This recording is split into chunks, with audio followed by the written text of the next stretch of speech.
សៀវភៅដើរតាមបេះដូងបើអ្នកគិតថារាល់បញ្ហាទាំងអស់នៅក្នុងជីវិតរបស់អ្នកគឺសុទ្ធតែជាមេរៀនដែលធ្វើឲ្យអ្នកកាន់តែខ្លាំងឡើងពេលនោះ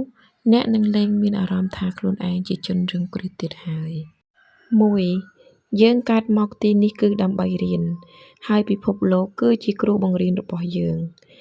នៅពេលយើងខកខានមិនបានរៀនមេរៀនណាមួយយើងត្រូវត្រឡប់ទៅរៀនវាម្ដងទៀត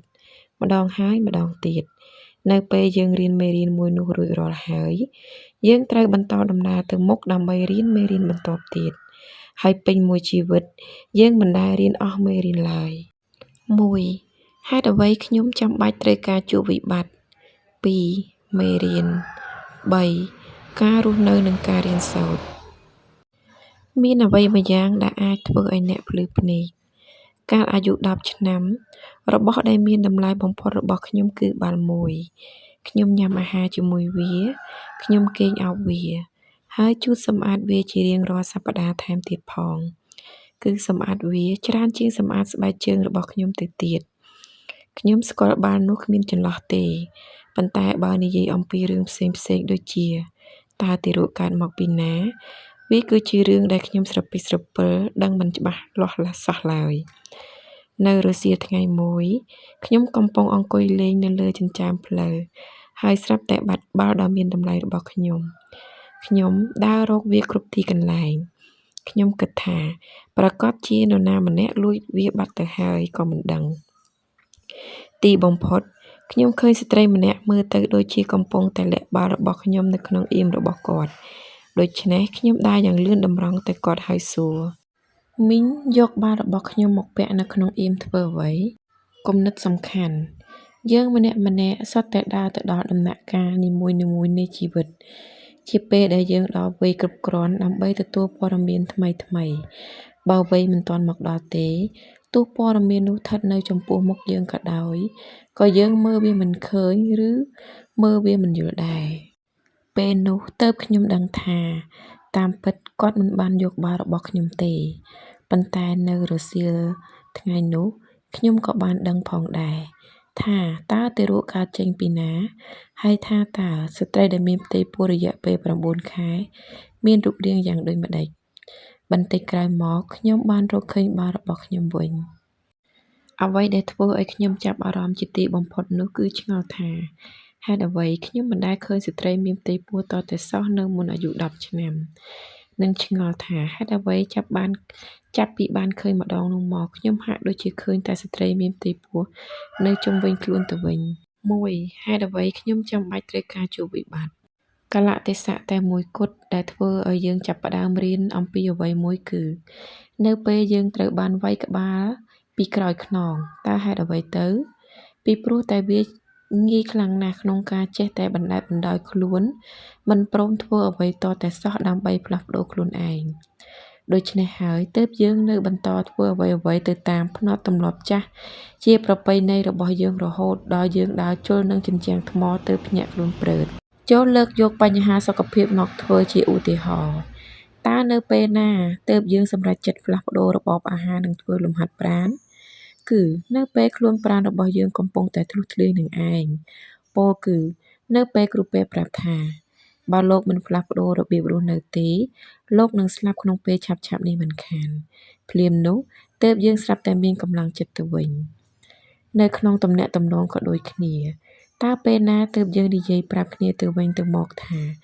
តើយើងយកចិត្តទុកដាក់លើគ្នាខ្លាំងប៉ុណ្នេះឬប៉ុណ្នោះ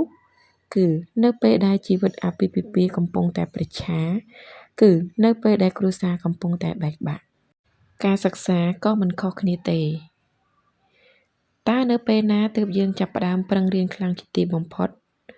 គឺនៅពេលដែលយើងដឹងខ្លួនថាប្រហែលជានឹងធ្លាក់ការប្រឡងនៅប៉ុន្មានថ្ងៃខាងមុខនេះ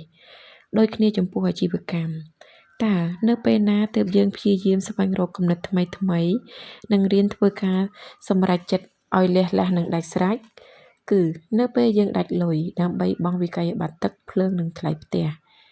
តើនៅពេលណាទើបយើងចាប់ផ្ដើមរៀនអំពីរបៀបបម្រើអតិថិជនឲ្យបានល្អ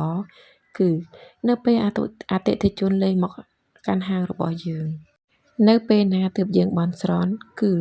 នៅពេលជីវិតរបស់យើងកំពុងតែមានបញ្ហាស្មុគស្មាញអោព្រះជាម្ចាស់អើយខ្ញុំដឹងថាខ្ញុំមិនបានថ្វាយបង្គំព្រះអង្គទេតាំងពីទឹកដោះគោស្រស់របស់ខ្ញុំមានអតិថិជនច្រើនគាំទ្រប៉ុន្តែពេលនេះដូច្នេះនិយាយទៅយើងតែងតែរៀនមេរៀនអស្ចារ្យមួយនៅពេលអ្វីៗប្រែជាស្មុគស្មាញតើនៅពេលណាដែលអ្នកធ្លាប់បានធ្វើការសម្រេចចិត្តដ៏សំខាន់បំផុតនៅក្នុងជីវិតគឺនៅពេលដែលអ្នកទន់ជើងហើយលុតជង្គង់នៅលើដីនឹងឯងពោលគឺបន្ទាប់ពីមានវិបត្តិធ្ងន់ធ្ងរកើតឡើងបន្ទាប់ពីត្រូវបានគេបដិសេធចោលឬនៅពេលរងការប្រមាថដោយត្រូវបានគេទាត់ក្បាលចោលជាដើមវាគឺជាខណៈពេលដែលយើងនិយាយទៅកាន់ខ្លួនឯងថាខ្ញុំធុញទ្រាន់នឹងការដាច់យ៉ៃធុញទ្រាន់នឹងការត្រូវបានគេបោកប្រាស់ខ្ញុំធុញទ្រាន់នឹងភាពក្រីក្រខ្ញុំត្រូវចាប់ផ្ដើមធ្វើអ្វីម្យ៉ាងជោគជ័យដែលយើងអបអរសាទរមិនបានផ្ដល់មេរៀនល្អៗច្រើនដល់យើងនោះទេផ្ទុយមកវិញគឺមានតែកលៈទេសៈបរាជ័យនិងការឈឺចុកចាប់ឯនេះទៅវិញទេដែលជាពេលវេលាអប់រំបំពន់ខ្លួនយើងឲ្យប្រសើរឡើងបើពិចារណាមកក្រោយបន្តិចយើងជានិច្ចកាលតែងតែកត់សម្គាល់ឃើញថាវិបត្តិគឺជាចំណុចរបត់នៃការផ្លាស់ប្ដូរនៅក្នុងជីវិតបុគ្គលដែលមានប្រសិទ្ធភាពមិនមែនជាមនុស្សដែលចូលចិត្តដើររកតែបញ្ហានោះទេប៉ុន្តែនៅពេលត្រូវបានគេវាយកញ្ចប់មាត់មួយដៃពួកគេក៏ចាប់ផ្ដើមសួរខ្លួនឯងថាតើខ្ញុំត្រូវផ្លាស់ប្ដូរគំនិតនិងទង្វើរបស់ខ្ញុំយ៉ាងដូចម្តេចទៅតើខ្ញុំនឹងធ្វើខ្លួនឯងឲ្យល្អជាងបច្ចុប្បន្នភាពនេះយ៉ាងដូចម្តេចទៅបុគ្គលបរាជ័យតែងតែមើលរំលងសញ្ញាប្រកាសអាសន្នបែបនេះនៅពេលដំបូលផ្ទះបាក់ស្រុតចុះពួកគេស្រែកឡើងថាហេតុអ្វីរឿងអាក្រក់កើតឡើងតែលើរូបខ្ញុំអញ្ចឹងទៅវិញយើងគឺជាសត្វដែលត្រូវបានគ្រប់គ្រងដោយទម្លាប់យើងនៅបន្តធ្វើអ្វីទៅតាមផ្នត់ទម្លាប់រហូតតតែយើងត្រូវបានបង្ខំឲ្យផ្លាស់ប្ដូរដោយសារអ្វីមួយហើយរបស់នោះគឺជាវិបត្តិនឹងឯងម៉ារីត្រូវបានបោះបង់ចោលដោយសង្សាររបស់នាងឈ្មោះអាលនេះគឺជាវិបត្តិមួយដូច្នេះនាងឃុំខ្លួនឯងនៅក្នុងបន្ទប់អស់ពេលមួយសប្តាហ៍បន្ទាប់មកបន្តិចម្ដងនាងចាប់ផ្ដើមទូរស័ព្ទទៅលេងមិត្តភក្តិចាស់ៗរបស់នាងហើយក៏រកបានមិត្តប្រុសថ្មីម្នាក់ឆាប់ខាងមុខនេះនាងនឹងប្ដូរទៅនៅផ្ទះថ្មីនិងដូរការងារថែមទៀតផងរយៈពេល6 ខែប៉ុណ្ណោះនាងសប្បាយចិត្តនិងមានទំនុកចិត្តលើខ្លួនឯងលើសពេលណាទាំងអស់ក្នុងជីវិតរបស់នាងក្រឡេកមើលក្រោយទៅការពិបាត់បងអាល់ហើយគិតថាវាគឺជារឿងអស្ចារ្យបំផុតដែលបានកើតមកលើនាងទៅវិញ Fred ត្រូវបានគេដេញចេញពីការងារដោយគ្មានសមត្ថភាពរកការងារថ្មីបានគាត់ក៏ចាប់ផ្ដើមអាជីវកម្មតូចមួយផ្ទាល់ខ្លួនជាលើកដំបូងក្នុងជីវិត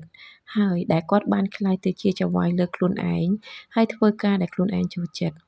គាត់នៅតែមានបញ្ហាមួយចំនួននៅឡើយប៉ុន្តែជីវិតរបស់គាត់មានអត្ថន័យថ្មីនិងមានក្តីរីករាយជាងមុនហើយទាំងអស់នេះបានកើតចេញពីអំពីវិបត្តិដែលត្រូវបានគេដេញចេញពីការងារនោះឯងដូច្នេះតើជីវិតគឺជាច្រវាក់នៃក្តីវិបត្តិដ៏ឈឺចាប់មួយខ្សែឬមិនសុទ្ធតែដូច្នោះទេពិភពលោកតែងតែអង្រួនយើងតិចៗឲ្យមើលសញ្ញាប្រកាសអាសន្នជាប់ជានិច្ចតែបើមិនយកចិត្តទុកដាក់លើសញ្ញាទាំងនោះថ្ងៃណាមួយវានឹងសំពងយើងនឹងញញួរធំមួយដើម្បីឲ្យយើងភ្លឺភ្នែកតែម្ដងហើយយើងហៅហេតុការណ៍ដែលកើតឡើងនៅថ្ងៃនោះថាវិបត្តិការលូតលាស់ធ្វើឲ្យយើងឈឺចាប់បំផុតបើយើងប្រឆាំងនឹងវា2មេរៀនមានរបស់មួយចំនួនដែលលើសអំពីការយល់ដឹងនិងការគ្រប់គ្រងរបស់មនុស្សយើងឧទាហរណ៍ដូចជានៅពេលទារកម្នាក់កើតមកមានផ្ទុកមេរោគអេដស៍នៅពេលម្ដាយវ័យក្មេងម្នាក់ត្រូវបានខ្មាន់កាំភ្លើងប្លន់សម្លាប់នៅពេលភូមិទាំងមូលត្រូវកំទេចដោយទឹកជំនន់ហើយនៅក្នុងស្ថានភាពដូចនេះវាគឺជាពេលវេលាដែលយើងតែងតែចោទសួរខ្លួនឯងថាហេតុអ្វីទៅចំពោះវិបត្តិដែលមានកម្រិតធ្ងន់ធ្ងរបែបនេះគឺវាហាក់ដូចជាគ្មានចម្លើយណាមកបកស្រាយបានឡើយប៉ុន្តែសម្រាប់កម្រិតផ្សេងទៀតដូចជាកម្រិតដែលកើតឡើងនៅក្នុងជីវិតប្រចាំថ្ងៃជាដើមគឺយើងអាចរកចម្លើយបានយ៉ាងហោចណាស់ក៏បានមួយចំនួនដែរតើអ្នកធ្លាប់កត់សម្គាល់ទេថាមានរឿងខ្លះចេះតែកើតឡើងនៅលើមនុស្សមួយចំនួនជានិច្ចលូអេស តែងតែត្រូវគេដេញចេញពីការងារសឹងតែជារៀងរាល់6 ខែម្ដង Fred ហាក់ដូចជាត្រូវគេប្តឹងផ្តល់សឹងតែជារៀងរាល់ឆ្នាំ ចំណែកឯ Jim វិញតែងតែពុលអាហារនៅពេលណាចេញទៅដើរលេងក្នុងដំណើរកម្សាន្តម្ដង ចំណែកឯរឿងខ្លះទៀតហាក់ដូចជាមិនដែលកើតឡើងលើមនុស្សមួយចំនួនតតែសោះ Jim មិនដែលត្រូវបានគេដេញចេញពីការងារទេ Louis មិនដែលឡើងតុលាការម្ដងឡើយ ហើយ Fred ក៏មិនដែលទៅដេកក្នុងមន្ទីរពេទ្យដែរ មនុស្សទទួលបានមេរៀនប្រភេទផ្សេងៗគ្នា ប៉ុន្តែយើងម្នាក់ៗសុទ្ធតែអាចប្រតិកម្មនឹងបញ្ហាទាំងអស់នេះតាមរបៀបមួយនៅក្នុងចំណោមរបៀប3យ៉ាង ហើយវាគឺជាជម្រើសរបស់យើង យើងអាចនិយាយថា ជីវិតរបស់ខ្ញុំគឺជាកាំច្រវាក់មេរៀនដែលខ្ញុំត្រូវការ ហើយវាកើតឡើងតគ្នាទៅតាមលំដាប់លំដោយបានល្អណាស់ នេះគឺជាវិធីដ៏ល្អបំផុតដែលអាចធានាក្នុងការធ្វើឲ្យចិត្តពោរពេញដោយសន្តិភាព ជីវិតគឺដូចជាការចាប់ឆ្នោតពីក្នុងធុង ប៉ុន្តែខ្ញុំនឹងទាញប្រយោគឲ្យច្រើនបំផុតទោះបីចាប់បានអ្វីក៏ដោយ នេះគឺជាជម្រើសល្អបំផុតមួយទៀតធ្វើឲ្យជីវិតយើងមានគុណភាពមធ្យម ហេតុអ្វីរឿងអាក្រក់ៗចេះតែធ្លាក់មកលើខ្ញុំអញ្ចឹង ជម្រើសនេះធានាថានឹងនាំមកនូវភាពស្មុគស្មាញ និងទុក្ខវេទនាជាអតិបរមាជាក់ជាមិនខាន មេរៀនតែងតែបង្ហាញខ្លួនមកយើងជាប់ជានិច្ច និងជាបន្តបន្ទាប់ថែមទៀតផង បើយើងប្រកែកមិនព្រមរៀនមេរៀនណាមួយដែលបានកើតឡើងមកលើយើងទេ យើងនឹងដើរជាន់វាម្ដងហើយម្ដងទៀត ម្ដងហើយម្ដងទៀត យើងហៅវាថាជាសំណាញ់របស់អាទិទេព ឬហៅវាថាជាព្រឹត្តិការណ៍ដែលកើតឡើងជាធម្មជាតិ គឺវាតែងតែកើតឡើងជាប់ជានិច្ច ចូលចិត្តឬមិនចូលចិត្តក៏វានៅតែកើតឡើង ទទួលខុសត្រូវឬអង្គុយស្រែកត្អូញត្អែថាខ្លួនជាជនរងគ្រោះ ប្រយុទ្ធនឹងវាឬគេចវេះពីវាក៏វានៅតែកើតឡើងដដែល វាកើតឡើងពេញមួយជីវិតរបស់អ្នកតែម្ដង រាល់ពេលដែលអ្នកជិតខាងរបស់អ្នករំលោភបំពានលើអ្នក រាល់ពេលអ្នកលួចបោកប្រាស់អ្នក ឬរាល់ពេលមនុស្សដែលអ្នកស្រឡាញ់រត់ចោលអ្នក គឺជាពេលដែលមានមេរៀនថ្មីមួយកំពុងតែសម្លឹងមុខរបស់អ្នក ហើយវាទាមទារឲ្យអ្នករៀនអំពីវា ហើយបើអ្នកមិនរៀនពីវាទេ វានឹងកើតឡើងលើអ្នកម្ដងទៀតនៅថ្ងៃណាមួយមិនខាន ប្រសិនបើអ្នកធ្លាក់ទឹកចិត្តអស់រយៈពេល7 ថ្ងៃ វាជាសញ្ញាប្រាប់ថា យើងខកខានមិនបានរៀនមេរៀនណាមួយមិនខាន នៅពេលយើងបាត់បង់ការងារ បាត់បង់មនុស្សជាទីស្រឡាញ់លុយកាក់ឡាក់ ម្ដងហើយម្ដងទៀត វាគឺជាសញ្ញាបង្ហាញប្រាប់ថា យើងមិនបានផ្ដោតអារម្មណ៍លើមេរៀនដែលស្ថិតពីក្រោយពីបញ្ហាទាំងអស់នេះ ដូចមានស្ត្រីម្នាក់និយាយថា ខ្ញុំនៅតែជួបបញ្ហាដដែលទោះបីខំស្លៀកខោខុសៗគ្នាច្រើនយ៉ាងណាក៏ដោយ ពាក្យអាក្រក់បំផុតដែលយើងចូលចិត្តនិយាយគឺ វាគ្មានយុត្តិធម៌សោះ គំនិតសំខាន់ យើងមិនមែនកើតមកដើម្បីលាងកម្មនោះទេ យើងកើតមកដើម្បីរៀន គ្រប់ព្រឹត្តិការណ៍នីមួយៗសុទ្ធតែមានសក្តានុពលអាចផ្លាស់ប្ដូរយើងបាន ហើយវិបត្តិតែងតែមានសក្តានុពលបំផុតក្នុងការផ្លាស់ប្ដូរផ្នត់គំនិតរបស់យើង ចូលធ្វើហាក់ដូចជាព្រឹត្តិការណ៍ទាំងអស់សុទ្ធតែមានបំណងល្អ ហើយជីវិតរបស់អ្នកនឹងមានគោលបំណងច្បាស់លាស់ ចូលពិចារណាមើលថាហេតុអ្វីអ្នកត្រូវការបទពិសោធន៍ គឺព្រោះវាជាឱកាសដើម្បីអ្នករៀនគ្រប់គ្រងវា ដូច្នេះអ្នកមិនអនុញ្ញាតឲ្យវាកើតឡើងម្ដងទៀតឡើយ ខ្ញុំអាចធ្វើអ្វីគ្រប់យ៉ាងទាស់តែត្រង់ថា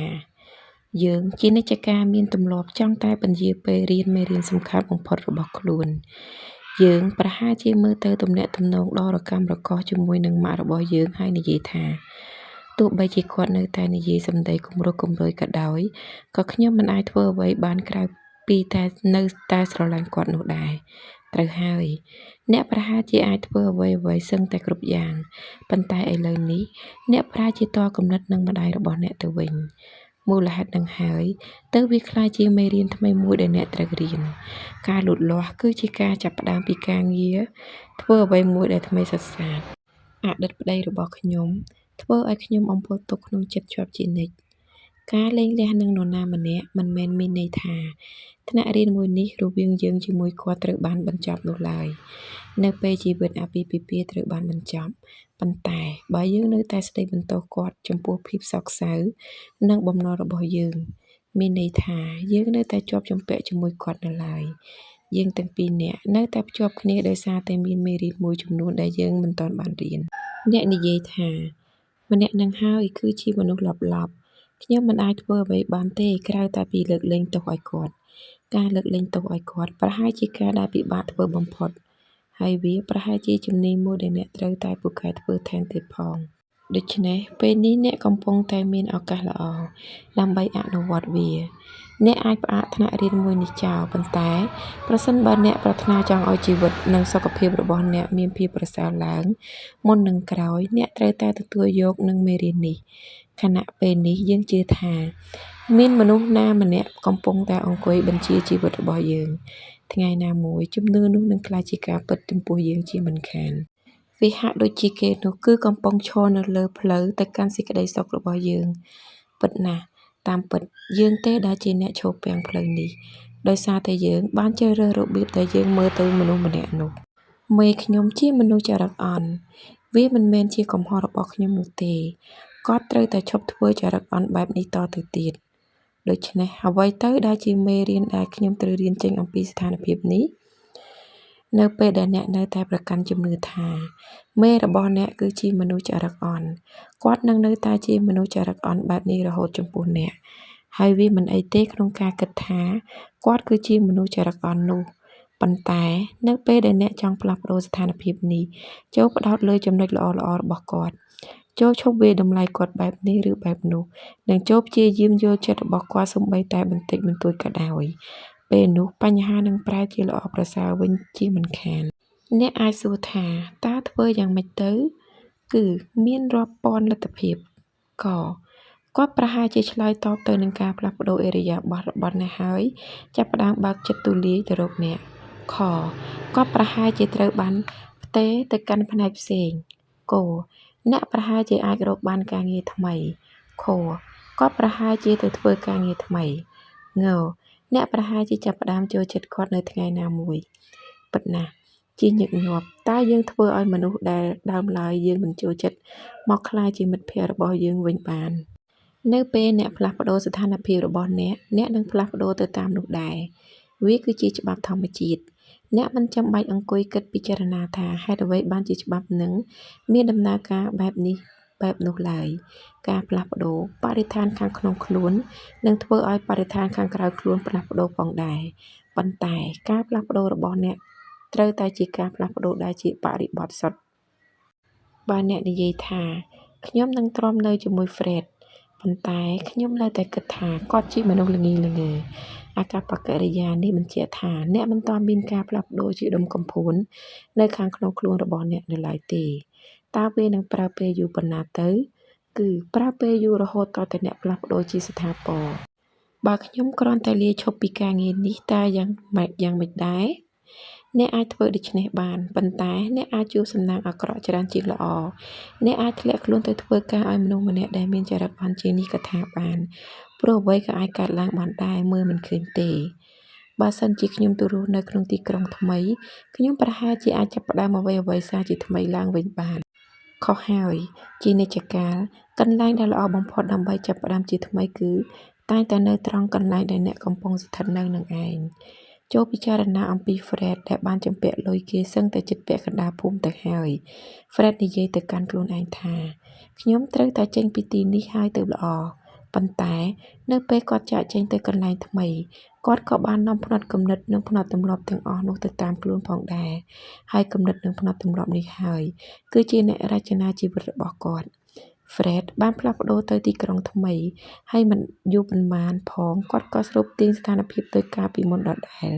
ពោលគឺជំពាក់លុយគេនៅទីនោះសឹងតែគ្រប់គ្នាប្រសិនបើអ្នកគឺជាមនុស្សចាយលុយខ្ជះខ្ជាយហើយអ្នកផ្លាស់ទីលំនៅទៅកាន់ប្រទេសអាសង់ទីនពេលទៅដល់ទីនោះអ្នកនៅតែជាមនុស្សខ្ជះខ្ជាយដដែលដំបូងមានល្អបំផុតសម្រាប់ Fred គឺមុននឹងផ្លាស់ប្ដូរអាស័យដ្ឋានចូលពិចារណាផ្លាស់ប្ដូរខ្លួនឯងជាមុនសិនទៅមេរៀនដេញតាមយើងគ្រប់ទីកន្លែងនៅក្នុងគ្រួសាររបស់ Chell លុយគឺជាភាសាស្មោកគ្រោកឪពុកម្ដាយរបស់នាងពិតជាមិនខ្វះខាតលុយប៉ុន្មានទេប៉ុន្តែនាងមានការខ្មាស់អៀនខ្លាំងណាស់នៅពេលដែលហាមាត់សុំលុយម្ដងព្រោះឪពុកម្ដាយមិនចង់ឲ្យលុយទៅនាងហើយគ្រួសារទាំងមូលប្រកែកគ្នាដោយសារតែលុយកាក់ នាងបានចាកចេញពីផ្ទះទៅនៅក្នុងទីក្រុងបាសេឡូណាហើយរៀបការជាមួយនឹងបុរសម្នាក់ដែលរកលុយបានយ៉ាងច្រើនប៉ុន្តែគាត់មិនឲ្យនាងកាន់លុយបន្តិចណាឡើយចូលចងចាំថានៅពេលអ្នកឈានជើងចុះពីយន្តហោះមេរៀនទាំងអស់របស់អ្នកកំពុងឈរនៅទីនោះដើម្បីទទួលស្វាគមន៍អ្នកបើខ្ញុំអាចទៅទីបេប្រហែលជាខ្ញុំអាចរកឃើញអត្ថន័យនៃជីវិតជាមិនខានគ្នាយើងមួយចំនួនតែងតែមានផ្នត់គំនិតហ៊ឺហាចង់តែធ្វើដំណើរទៅទីកន្លែងឆ្ងាយៗដើម្បីស្វែងរកអត្ថន័យជីវិតជីមដើរត្រាក់ៗនៅជើងភ្នំហិមាល័យថ្ងៃមួយនៅខណៈដែលពេលកំពុងអង្គុយនៅក្បែរកែងផ្លូវដីហុយមួយកន្លែងចុកចាប់ដោយជំងឺរាគមូលនិងកំពុងស្រមៃចង់ត្រាំខ្លួននៅក្នុងអាងទឹកក្តៅអ៊ុនៗគាត់ស្រាប់តែភ្ញាក់រលឹកខ្លួនថាមើលទៅខ្ញុំប្រហែលជាអាចស្វែងរកការត្រាស់ដឹងនៅឯសន្តាគារ Richardson ក៏បានដែរគឺមិនចាំបាច់មកទីបេនោះទេវាស្ដាប់មើលទៅរ៉ូមែនទិកក្នុងការដើរស្វែងរកអត្ថន័យជីវិតនៅទីបេប៉ុន្តែការត្រាស់ដឹងនៅទីបេគឺសម្រាប់តែជនជាតិទីបេតែប៉ុណ្ណោះអត្ថន័យជីវិតសម្រាប់មនុស្សភាគច្រើនគឺអាចរកបានទៅតាមជាក្រុមរបស់ខ្លួនគឺមិនចាំបាច់ទៅណាឆ្ងាយឡើយមេរៀនដែលយើងខ្លាចមធ្យោបាយតែមួយគត់ដើម្បីកម្ចាត់សេចក្តីភ័យខ្លាចគឺត្រូវប្រឈមមុខនឹងវាតែម្ដងដោយសារតែយើងតែងតែស្រូបទាញបទពិសោធន៍ដែលយើងចាំបាច់ត្រូវការរៀននៅក្នុងជីវិតពេលខ្លះយើងក៏ស្រូបទាញបទពិសោធន៍ដែលធ្វើឲ្យយើងភ័យខ្លាចផងដែរដូច្នេះបើយើងភ័យខ្លាចនឹងភាពលង្កង់ខ្លៅដែលធ្វើឲ្យយើងធ្លាក់ជាប់បំណុលគេច្រើនជាងអត់អ្នកមកជួបនឹងបញ្ហានោះជាមិនខានបើអ្នកខ្លាចភាពឯកាអ្នកនឹងទាញភាពឯកាបើអ្នកខ្លាចសេចក្តីខ្មាស់អៀនអាការៈខ្មាស់អៀននឹងលេចចេញលើផ្ទៃមុខរបស់អ្នកប៉ុន្តែការនេះគឺជាមធ្យោបាយដែលជីវិតប្រើប្រាស់ដើម្បីជំរុញឲ្យយើងត្រូវតែអភិវឌ្ឍខ្លួនលូតលាស់តែប៉ុណ្ណោះគំនិតសំខាន់យើងម្នាក់ៗគឺសុទ្ធតែជាដើមហេតុគំនិតរបស់យើងស្រូបទាញនឹងបង្កើតស្ថានភាពនានានៅពេលយើងផ្លាស់ប្ដូរយើងនឹងទាញស្ថានភាពផ្សេងៗខុសពីមុនពេលយើងរៀនមេរៀនអំពីបញ្ហាបំណុលការងារស្នេហាពេលនោះយើងអាចកនៅបន្តជាប់ទាំងនៅក្នុងមេរៀនដដែលនឹងឬខនៅបន្តទទួលមេរៀនដដែលប៉ុន្តែនៅក្នុងកញ្ចប់ផ្សេងជីវិតមានដំណើរការបែបនេះឯងយើងបុកនឹងដុំគ្រោះតូចមួយគឺគ្រាន់តែជាសញ្ញាប្រកាសអាសន្ននៅពេលយើងមិនអើពើនឹងដុំគ្រោះនោះយើងនឹងបុកដុំឥដ្ឋបើមិនអើពើនឹងដុំឥដ្ឋទៀតយើងនឹងត្រូវកិនសំប៉ែតដោយសារថ្មធំមួយនៅពីមុខមិនខានប្រសិនបើយើងស្មោះត្រង់នឹងខ្លួនឯងយើងមុខជាអាចមើលឃើញសញ្ញាអាសន្នទាំងឡាយដែលយើងបានមើលរំលងហើយពេលនោះហើយដែលយើងឈប់ប្រើពាក្យថាហេតុអ្វីមកកើតលើខ្ញុំទៅវិញ